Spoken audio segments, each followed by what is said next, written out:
three very experienced ILS investment managers, which you don't get on stage very often in Singapore, so it's a great opportunity to ask them some questions about what you think about the market or what they think about the market now. So on the far end, we have Stephan Ruoff, Head of ILS at Schroders Capital, and we have Peter DiFiore, who's Managing Director at Neuberger Berman, and then next to me, John DeCaro, Founding Principal at Elementum Advisors. So we've had some really good discussions today across quite a wide range of topics, and we're going to sort of get their opinions on the market, I think, and on Asia now. And we're going to start at the end with Stephan, and perhaps we're going to have some questions, but we're going to open it up to each of the panellists as well and let them all interject and ask each other questions if you want as well. But perhaps we can start with a little bit about what's in it for investors to allocate to ILS right now, and in particular for the Asian investor base, and how do we grow that too? Right, well, glad to have some people left, and we're not closing down the conference without listeners, actually. You said, what's in for investors right now? I think there's always been a good case for ILS investing over the last number of years, despite the fact that we had catastrophes or we had track records in some areas that did not fulfill all the promises. So having said that, actually, when you look at a 20-year track record of the Swiss Re Cat Bond Index, it's returned 6.7% per annum in average over a 20-year period. So compare that with a high-yield bond portfolio, compare that with an investment-grade bond portfolio, and you will realize you're doing very well, actually. Then you start looking at the volatility, you will realize the volatility is even lower than that of a high-yield bond portfolio. So I think there's a longer-term proposal for investors that's to do with decorrelation and diversification, actually, and that holds true over a relatively long period of time. If you add then inflation shielding, because we sit on a floating rate in the money market, if you add the ESG credentials a cat bond portfolio can bring along, I think you start looking at a very, very good investment proposal overall. Now, to the question, why now? Clearly, we've seen risk spreads going up very, very significantly over the last 12 months. The Swiss Re Cat Bond Index has a risk spread, I think, above 9% as we speak. It went up almost 10% at the end of last year. So these are a few reasons why I think. Now the question then is why for ILS investors in Asia? I think Asia, we heard it today a couple of times, is underdeveloped in terms of Asian investors coming to the asset class. We heard we have family office, we heard we have wealth managers. These are typically ILS allocators in other areas, actually. So I think we also heard today education is the key. And I think here we need really to help, and this is what we can help with, educate the investor base, because we think, hopefully you share me in that, it's a great asset class. So I stop here, but I hope this is a good introduction. Thank you, Stephan, yes. Peter, perhaps can you add to that, perhaps, from your perspective, and maybe a little bit about sort of how different strategies can play in different ways for investors too? Yeah, I mean, I think certainly agree with everything that Stephan has said, and I think great opportunity now to attract investors that haven't participated in the space. I think in the Asia region, perhaps there are a number of investors that have not had such a great experience that we've still got to kind of work through and help them understand how the market's evolved from several years ago. And there certainly does seem to be some healthy skepticism about, pricing has moved in the right direction. How is that going to evolve over the next year or two? And I think that's all actually quite positive for investors to really be somewhat challenging of managers, and managers having to be very transparent about all of the broader risk factors that maybe weren't necessarily appreciated initially. So I think it's a really great opportunity for the asset class to sort of move to a more mature position. So I think we'll have to wait and see if we can maintain sort of the lineup in terms of capital inflows as well as issuance, so that we don't, I think we all are obviously praying for a clean year. But if you do have that clean year and you start to bring additional capital in, where does that move the market? Can we hold to the new normal? I think investors were brought to the asset class and started looking at it for the diversification, but they're gonna have to see the return to stay. And I think a lot of these issues have been talked about earlier today, but this doesn't exist in isolation. So I think it's a really unique opportunity for those investors in this area that maybe haven't looked at the space to really take a hard look at the space and benefit from the trajectory of the market as we see it now. Great, thank you, Peter. And perhaps, John, when we're talking about why now, perhaps you could say a few words about maybe what's changed over the last 5 or 6 years and what's been learned. Absolutely. So I think that one of the most compelling arguments right now for investing in cat risk, and more specifically catastrophe bonds, is the fact that the return that you can get from investing in a liquid asset is in the low double digits. If you look at collateral yields that are around 5% and spreads on new issues that are in the 7, 8, 9% range, you're easily looking at something where you have about a 14% kind of carry. And I think that one of the things that has definitely changed in the past really 6 years since 2017 and that hurricane season is a combination of higher interest rates, so there's a reasonable base return, and at the same time there has been an investor recognition that the rates of return for assuming cat risk needed to rise from the really soft levels that occurred in 2014 to 2017.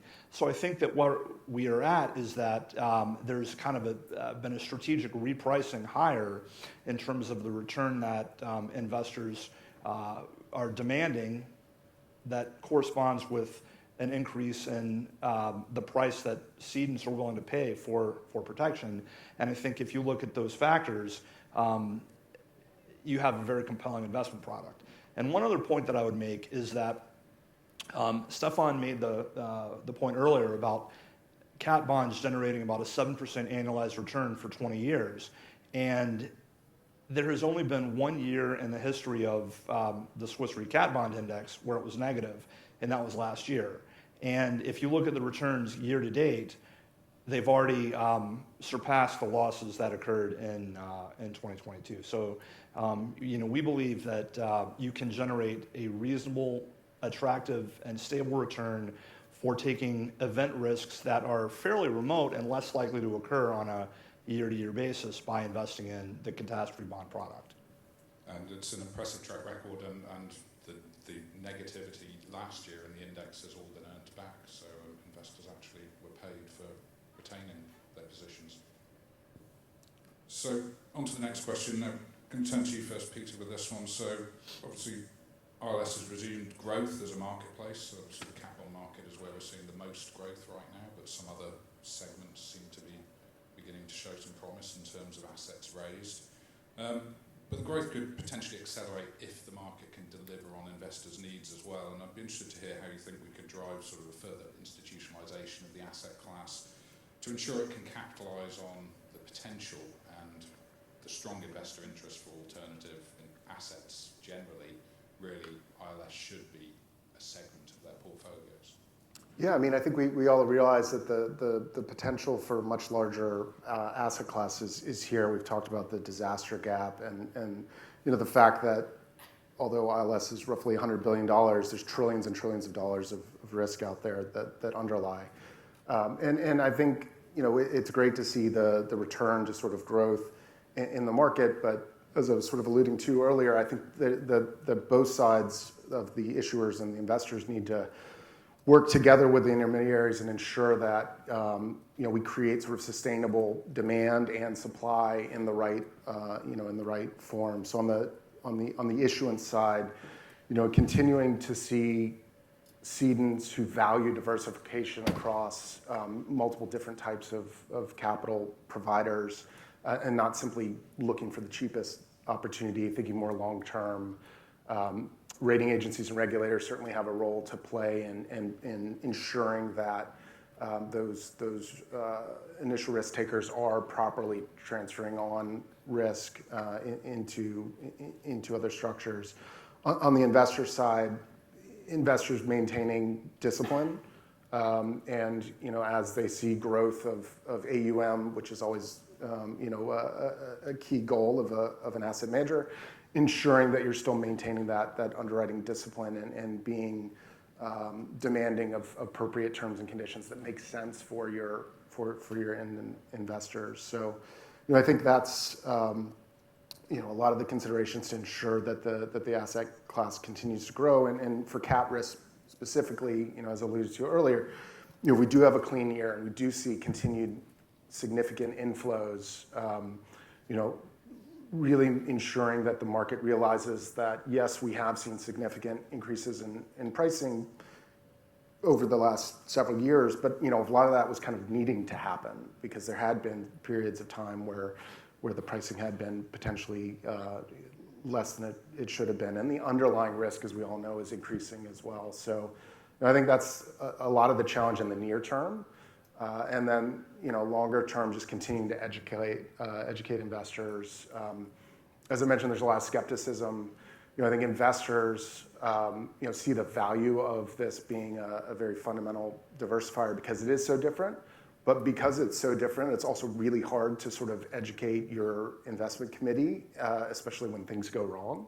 And so, I think we just need to continue educating investors about, what these assets are, how they should perform in different scenarios, why we believe we understand the underlying risks, and why climate change, although that grabs all the headlines, is not necessarily the biggest risk factor in what we're doing. So all of that I think is really important as we continue to drive the development. One last comment: I think it would be really interesting to see more rated opportunities in the space. I know on our investor side, we have a lot of insurance companies, for example, in the United States, which would love to participate in these type of assets, but in the absence of a rating, it becomes really challenging. So continuing to think about new structures that fit even broader potential investors, I think will help sustain the growth in the space in the time to come. Great, thank you, Peter. And interesting you mentioned a rating when there's an investment grade non-cat bond in the market at the moment, so perhaps we'll start to see that on the cat side as well. Stephan, anything to add on the sort of further institutionalisation of the asset class? Well, I think Peter has not left a lot to cover. Well done. However, there's probably one additional aspect, and I think that came through to some extent today. This is the operational side, especially on the cat bond world. And when I say operational side, actually, there's still significant cost associated to cat bond issuances. There's still, we heard today, Singapore positioning itself as a hub, but you only have Guernsey, Bermuda, Singapore, so there's not an abundance of operating hubs. There is no exchange trade as such, although we had Josh and Steve doing a fantastic presentation. By the way, I'm not sure if they're still around, but they made us believe there is a highly liquid market. Yes, it is for us. Is it globally speaking? Right. So there are operational pieces which are not yet fully there. And I try to sometimes dream, and one of the things I dream of is imagine a index-traded transaction that's fully executed on a blockchain. So Peter is more active than we are on the index-based products, but why don't we have a smart contract that executes a transaction from A to Z, so the investor can come in on the one side, the sponsor on the other side, and you trade it all along on a smart contract, actually, with a regulatory environment in Singapore or elsewhere that is taking care that this blockchain is properly regulated. And all of a sudden, you take out massively cost from the transaction, it's automated, it's replicable, and so on and so forth, actually. So I think thinking about the operational side gets forgotten from time to time, but I think it's an aspect I'd like to add to Peter's part. No, that's great, Stephan, and very interesting you mentioned blockchain because there was an ILW transaction settled on, traded on the blockchain, which uses a smart contract. And obviously, I think the first ever full security to settle on a blockchain was an ILS transaction, thanks to Cedric Evans. Right. John, anything to add on the institutionalisation front, or have we covered it all? I think you've done a good job covering it. Okay, well, let's move on and talk about the current marketplace in cat bonds in particular, and its drivers. And obviously we've been in a hard market, and now recent weeks we've seen some softening. But sort of, do you think the softening is more of a correction to the over-tightening, perhaps, that we saw through last year as well? We saw quite a lot of tightening. And what are your thoughts on the cat bond market's pricing levelling out rather than continuing to decline as capital flows in?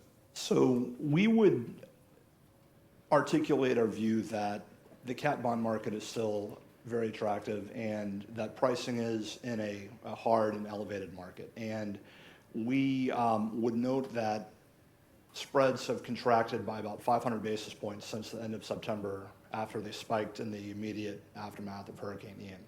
So from that point, it looks like, yes, there's been a pronounced amount of softening, which we would attribute to basically a time lag from basically allocators wanting to get through the end of last year and making sure that no other events happened, and then the process of just running things internally to get approval for allocating additional capital, or if they hadn't already allocated capital, moving into the space. So we think that most notably we saw a significant contraction really in the second quarter of last year, or this year actually, due to those factors and just the time it takes to get capital into the market.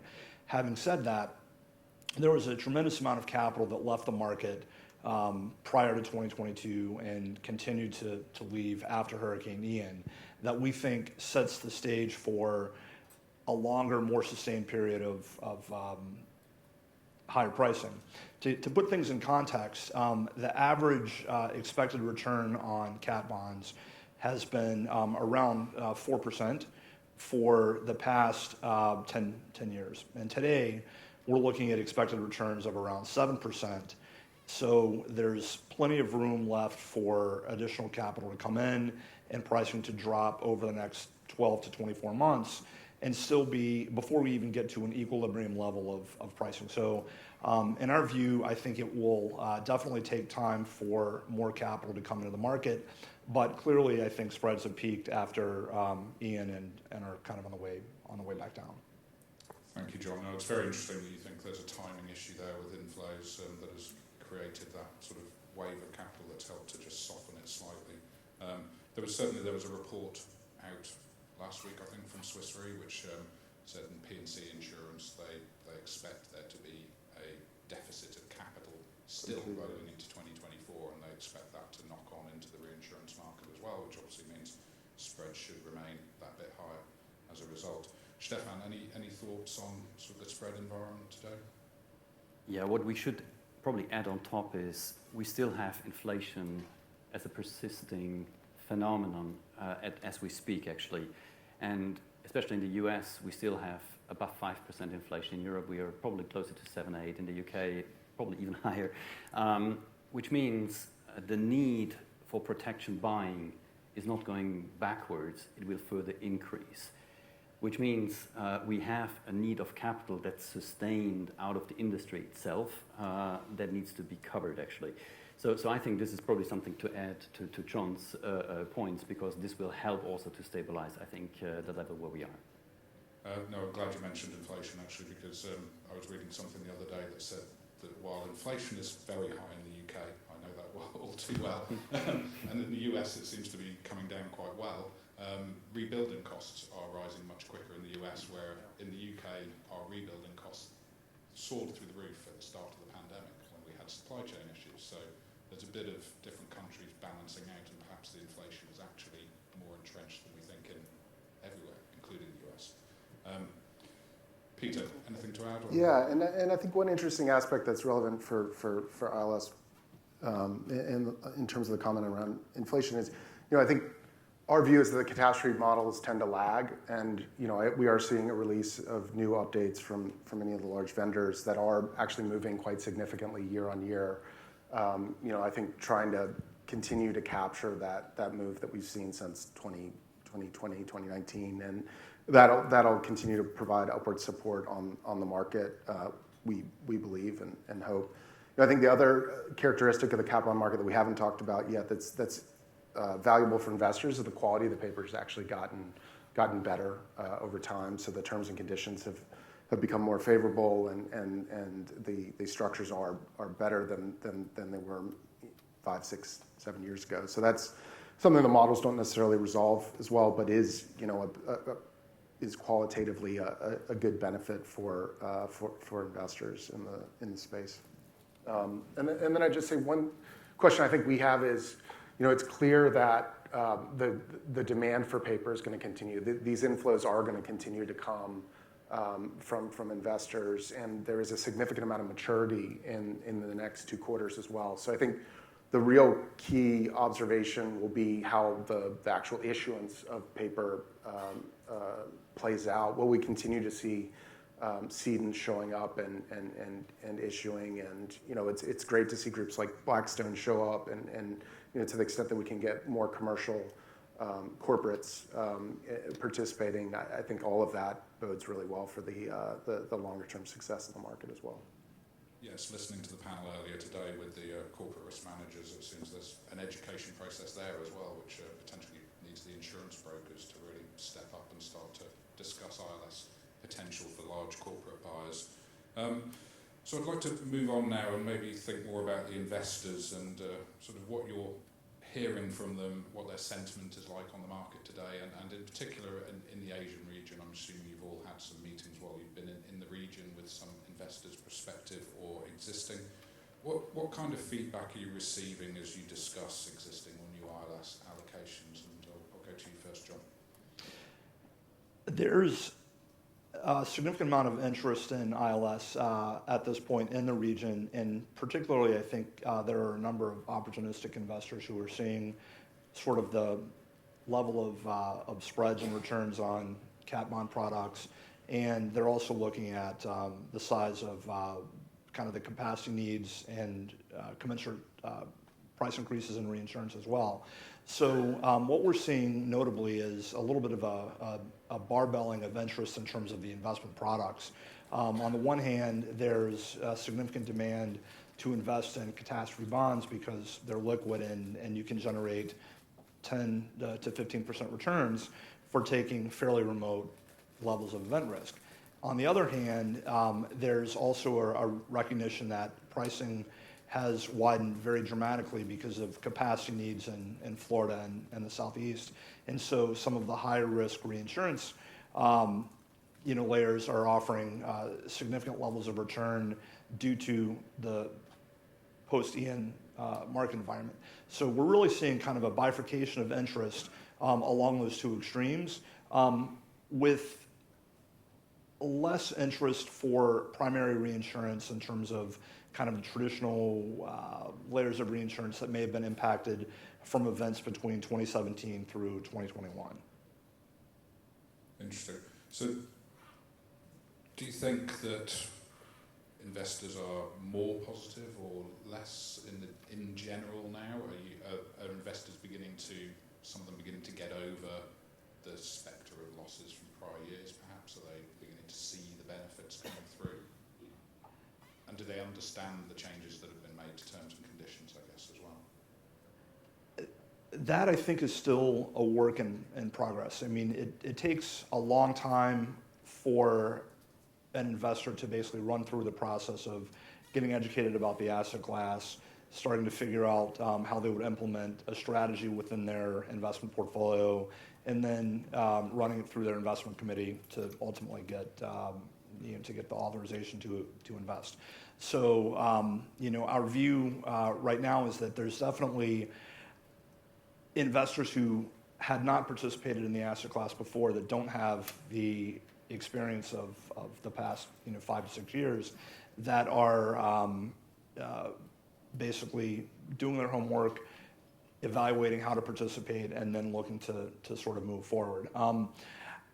In general, I think one of the other trends that's been occurring for investors who are already in the asset class is that they have wanted to focus on the more liquid side of the market, which has been cat bonds, where there haven't really been many issues with trapped capital, side pockets, et cetera, and they are appreciating the improved terms and conditions that we're seeing in terms of the cat bond structures. Great, thank you, John. And Peter, perhaps you could give some perspective from, you're based in the US, so what are you seeing on the US investor side, and then what are you seeing on the Asian side in your trip here? Yeah, so on the, I mean, just generally, interest levels are up. We're having a lot more, inbound inquiries, groups looking to learn about the space, which has all been positive. I'd say, I mentioned earlier, investors, I think, are still somewhat uncomfortable with the asset class, trying to understand the risks and question whether, the widening of spreads is going to persist, and so they're thinking about maybe allocating into next year, but waiting to see sort of how all those how the pricing holds through the year. So that said, groups are allocating. Echo what John said, that the more liquid side does seem to be where more of the interest is immediately, and as it relates to Asia, I think to your question earlier about, have people kind of come to terms and gotten over the previous loss experience or previous experiences? I mean, I think the answer is it depends with what their experience was. There's investors that have had such bad experience, they're it's going to take a long time for them to be sort of convinced. And then there's many that have had, just not okay, not great, and are still sort of trying to figure out whether they just need to approach the space in a slightly different way. And then there's a lot of investors that haven't done anything and are actively looking now. So I think there's a lot of discussions, a lot of interest, but also a lot of wait and see. So I think the next 12, 24 months, it's going to be really interesting to see how all of that plays out. The last comment I'd say is one thing that I think has been very interesting is the consultants seem to be very interested in the space as well, both in the US, in the UK, and in Australia, for example. And so I think that's, those groups can move quite a lot, quite quickly. So it'll be interesting to see the dynamics of how that plays out as well. Yes, that's a very helpful comment, actually, because the consultants can be quite influential in some regions of the world. Stephan, in Europe, what are you seeing in terms of investor sentiment there? And also, what's your view on the Asian investor sort of sentiment right now? I think the number one topic that we get in terms of questions from our investor base, and also when we talk to new investors, is, and what about climate change? So Peter touched it a little bit on going by, but the number one topic that is asked is, how do you handle the impact of climate change, actually? And this question leads usually to very good discussions with investors, being existing ones or being new, potential new investors, actually. And the reason is, when you look at the ILS investment market, actually, first we have the public market with the cat bond side. That has fared very well, as we discussed, and it is fairly remote and removed from effects of climate change, because it usually doesn't cover flood, it doesn't cover wildfire too badly, it doesn't cover severe convective storm on a very low attachment level, actually. So this market has fared well because it's structurally and in its capital remoteness geared to protect a capital stack high in the balance sheet, actually. Whereas private ILS has suffered way more over the last 5 to 6 years, as we've heard from John. And here the discussion is very different, and that leads then to a discussion around model reliability, updates of industry exposure databases, and so on and so forth, actually. So that topic adds to investor conversations quite an interesting layer, and I think this is something we need to be prepared to explain how we handle it from a technical perspective, from a portfolio construction perspective, and also looking forward, actually. And looking forward is probably the simplest, because it's an asset class that has a relatively short maturity, right? Our transactions, the private ones, 12 months, cat bond for 3 years, that resets. So it's not that we're investing over a 10, 15-year locked-in period, actually. So this is probably to add. Otherwise, I think we can confirm, or I confirm, that we see the interest coming back, but it's a slow and careful comeback of the interest I qualified. And I'm guessing the interest is not at any price as well. Investors are very keen to see returns remain elevated over the previous sort of a decade ago. So, talked a lot about cat bonds, and you touched on private ILS, but I guess I'd be interested to hear sort of, John, I know at Elementum you've had some success in raising for some of your reinsurance strategies, I believe. But what do you think needs to happen? Is it just a matter of time and demonstrating returns over time and hoping the wind doesn't blow too hard? Or are there other things that potentially the industry can do to encourage investors back into the private sort of strategies? So, Stephan and I were just talking about that prior to our panel in terms of the cyclicality of investor interest in various strategies, those strategies being catastrophe bonds versus collateralized reinsurance. And I think that it really is a function of basically just time, the passage of time and the lack of events occurring. Because when no events happen, pricing starts to decline, we go into a soft market, and then investors are looking for a certain absolute level of return, which tends to lead them to collateralized reinsurance, because the layers in the reinsurance market tend to be a little less remote, a little more risky, offering higher return than layers of risk in the cat bond market. So as the market softens, there tends to be an acceptance of reinsurance and a search for yield. We're not at that point yet. We're still looking in a kind of a high yield, high rate environment. And I think we're still too close to the experiences that a number of investors have had with the problems of trapped capital and side pocketing. So what I think needs to happen is, as time passes, investors will have an increased interest in reinsurance, but at the same time, we as investment managers need to focus on refining our products to make them more attractive and do a better job of handling these trapped capital, valuation, side pocketing related issues. There certainly were a number of lessons that we as an industry had the opportunity to learn from 2017 through 2022.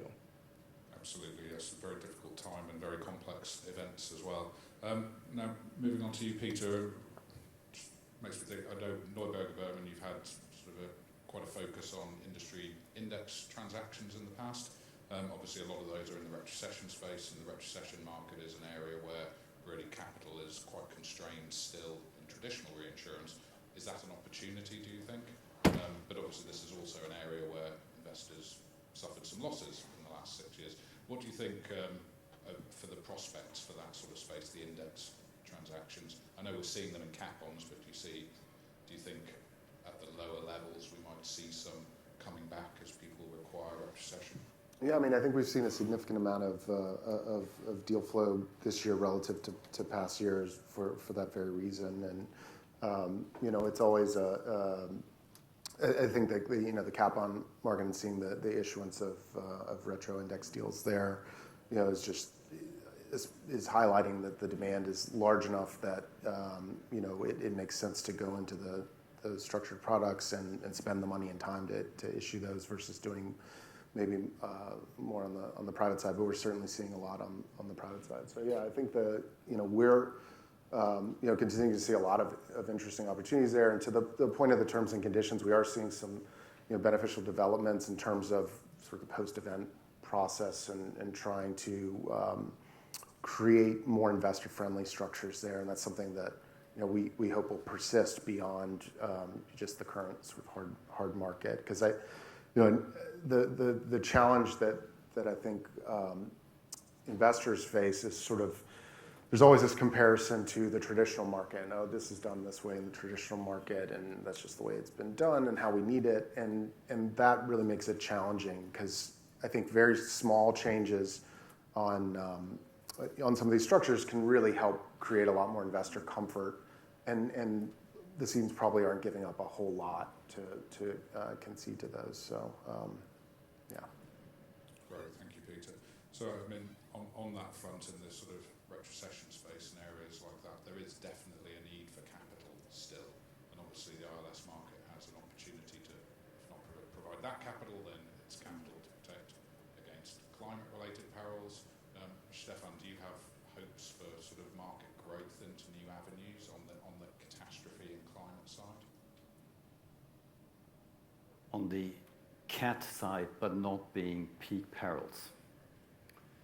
I have hopes, yes. Do we have significant capacity available as we speak? For us, I can say not necessarily, actually. So again, we heard today a lot of discussion about emerging risk from Asia.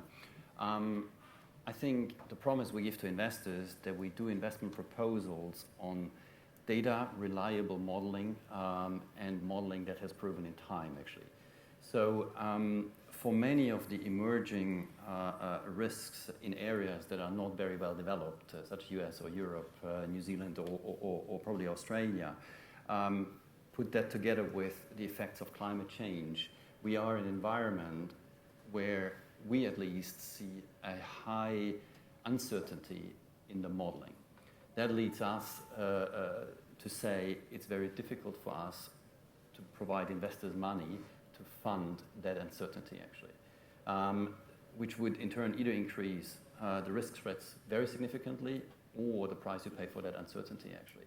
So that's why I'm saying I have hopes. Now, there are ways around it. We heard it earlier, actually. You can capture exposures through parametric coverage.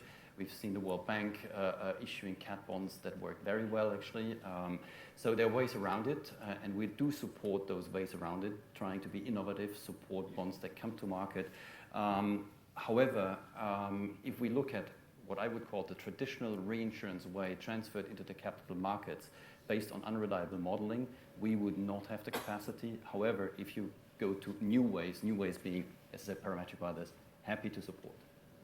No, it's very interesting, actually, because it shows that managers, if they lack the confidence in the modelling, then obviously you're not going to take the capital from your investors to deploy. Yes. But these are the problem areas that we've heard people talking about today, where there's clearly a lot more work needs to be done at the data and modelling level, as Nancy was discussing earlier in one of the panel sessions. So we hope to see improvements there. So we're down to sort of 7 minutes left. I thought I'd see if the audience has any questions at all.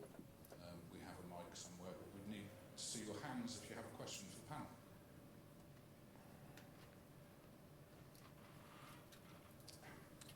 We have Alex has raised his hand. I was going to say, you can't all go quiet at the end of the day, or I'll start to pick on people. It's interesting insights, thanks to the panel. I think Peter talked about balance between inflows and issuance, and then hoping. I know everyone's used the word hope a lot in the panel today.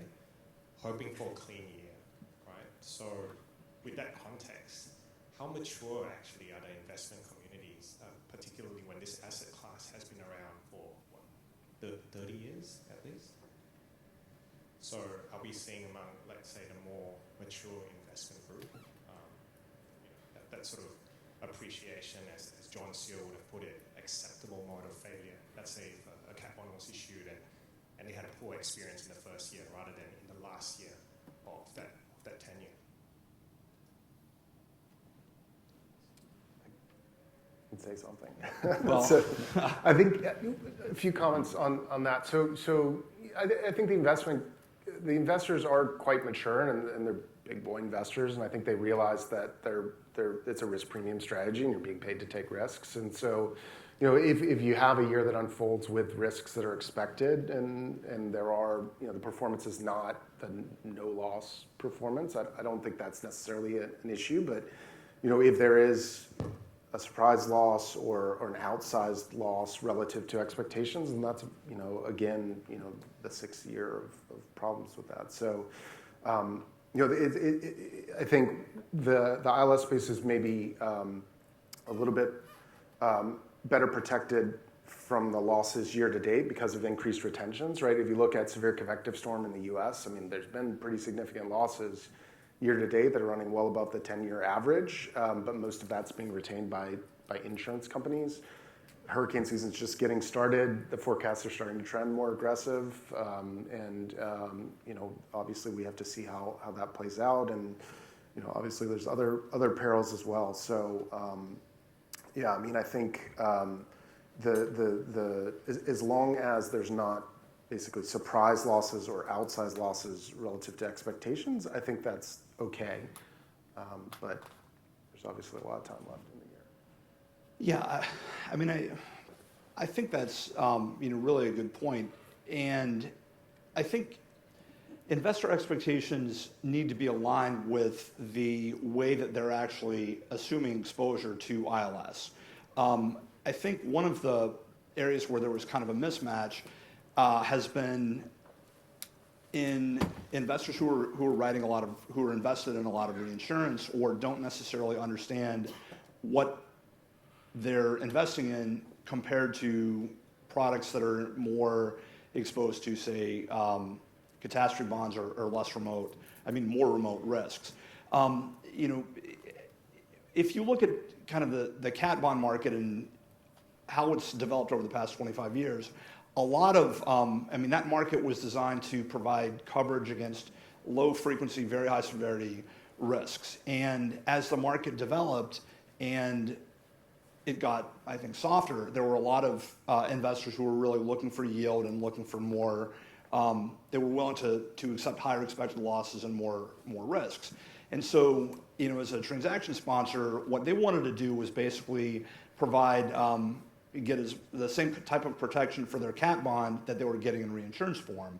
And that led to a lot of perils coming into the market, like wildfire risks, severe convective storm risks, European hailstorm and flooding and other things, in addition to your traditional U.S. earthquake, U.S. hurricane, and so forth. And so what, fortunately, if the cat bond market has performed very well with the exception of last year when Ian happened, even though there have been a number of surprise events that have kind of caused losses to particular portfolios from some of those attrition type perils. So I think where we're at right now is that the market is starting to reset in terms of the coverage that it's providing, which is going back to those more remote peak type perils, and that is just kind of a reset that is trying to align with investor expectations for what they really want to provide protection against. And as long as they're comfortable knowing that, we've had conversations with our investors about the same thing, which is, we expect to take losses from an Ian type event or an earthquake in California or an earthquake in Tokyo, right? What we don't expect to take losses from are wildfires in California and a tornado in the middle of the U.S. So I think it's incumbent upon the investment manager to basically be transparent with their investors in terms of really, this is what you're covering. And to that point, we don't want to find ourselves in a situation where there's expectation mismanagement. And I think as Peter made the point, we are a little early in the hurricane season right now, but our hope and desire would be that we have a clean year. I think our industry needs it. We haven't had a clean year since 2016. So. Thanks, John. Any other questions from the audience at all?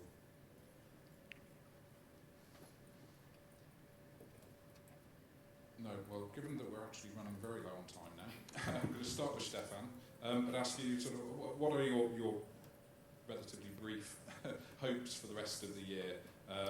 And obviously the cat bond market has been going great guns so far this year, and everybody's expecting it to continue, as long as nothing happens to derail that.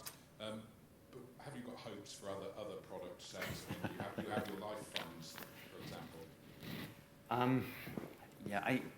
We had a lot of talk about hopes, actually, and I hope to get future risk transfer for certain risks, actually. But I'd like to express more confidence, right? So probably my final words, and partially to your question as well. John explained where we stand with a cat bond portfolio and the yield level it's achieving, actually. So remember a year ago, 10 months ago, we had Hurricane Ian. The impact of Hurricane Ian on the Swiss Re cat bond index, in hindsight, if it was a $50 billion loss to the market, would probably be somewhere between 200, 250 basis points to the cat bond market. So you have a portfolio with 13, 14, 15% yield.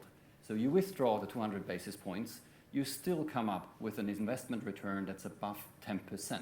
I think that's a very strong proposal, and it does make me confident that this asset class will come through quite nicely, even if we had events, actually. So that's probably one of the confidences I'd express as a final. And let's spare the other comments for another conference, but I think to end on a positive note is probably a good thing. Okay, thank you, Stephan. Peter, what are you confident about for the end of the year? Yeah, I mean, so you know, just to build on Stephan's comments, I mean, I think this industry has been tested in a number of ways over the last 6-7 years, and we're still here, and we're talking about growth. And you know, for investors in an increasingly volatile and challenging world more broadly, you know, this is a really amazing asset class to add value to their portfolios. So, you know, I have hope that we'll continue to deliver that for our investors. It's not necessarily easy to ensure that we're continuing to create better opportunities and drive better value for our investors, but we're willing to do it, and that's why we're here. And so that plus continuing to educate new investors about the asset class, I think that's all incredibly you know, positive. And so oftentimes I can be a little negative on the space, but I'm very optimistic. That's great to hear. So confidence, John, and also how are you going to deliver value for your investors to the end of this year? We're very confident in you know, our ability to deliver value for investors. I mean, we're very focused on basically being transparent, being focused on you know, underwriting and making very good decisions. We like to manage for total return, and you know, I think we just need to basically, I'll reiterate what I said earlier. I mean, make sure that investor expectations are kind of aligned with the way we've created our portfolios. And at the end of the day, we you know, can't control the weather. It's the only weather we have. So. Thank you, John. So we are out of time, so I'd like you all to thank our three panelists, please.